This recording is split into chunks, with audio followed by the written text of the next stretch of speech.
আপসহীন নেত্রী জননেত্রী খালেদা জিয়ার সুস্থতা কামনা করছি। আজকের ভিডিওটা অন্য প্রসঙ্গে, জনাব তারেক রহমানকে নিয়ে। আমাদের সকলের প্রশ্ন ছিল খালেদা জিয়া অসুস্থ, দ্রুত তারেক রহমান যেন খালেদা জিয়ার পাশে এসে দাঁড়ায়। এটা শুধু আমাদের মানে এই তরুণ প্রজন্মের অনেকেরই আশা আকাঙ্ক্ষা যে উনি দ্রুত আসুক। কিন্তু উনি আজকে সকালে সকালে ফেসবুকে পোস্ট দিয়েছে যে উনি দেশে আসতে চায়, মানে উনার মায়ের পাশে খালেদা জিয়ার পাশে এসে দাঁড়াতে চায়, মনে চায়, কিন্তু উনি আসতে পারতেছেন না। এই সিদ্ধান্তটা উনি নিজে নিতে পারতেছে না।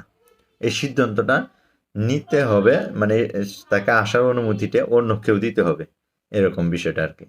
যে অন্য কেউ দিতে হবে।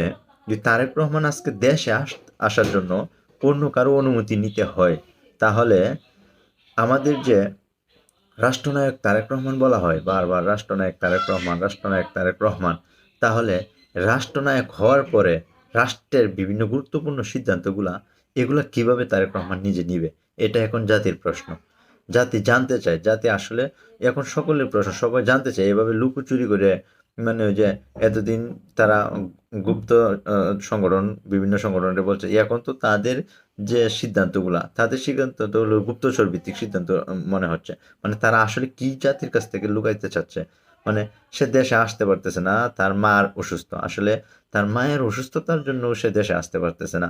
তার নাকি নিজের ইচ্ছায় সে সিদ্ধান্তটা নিজে নিতে পারতেছে না।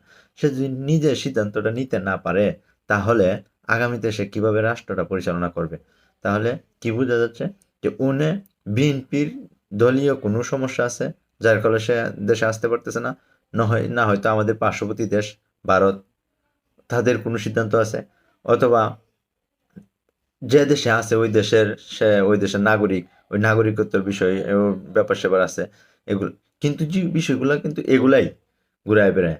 কিন্তু এই বিষয়গুলা তো তাদেরকে একান্তভাবে প্রকাশ করতে হবে, আমাদেরকে জানাতে হবে। সে যে আগামী রাষ্ট্রনায়ক, আমরা যে তার উপর আস্থা বিশ্বাস রাখবো, কিভাবে রাখবো? সে তার মায়ের অসুস্থতার পাশেই দাঁড়াইতে পারতেছে না, আসে দাঁড়াইতে পারতেছে না। এখন সে কিভাবে এই দেশটা পরিচালনা করবে, দেশের গুরুত্বপূর্ণ সিদ্ধান্তগুলো কিভাবে নিবে? তখনও তো কারো অনুমতি নিয়ে নিতে হবে।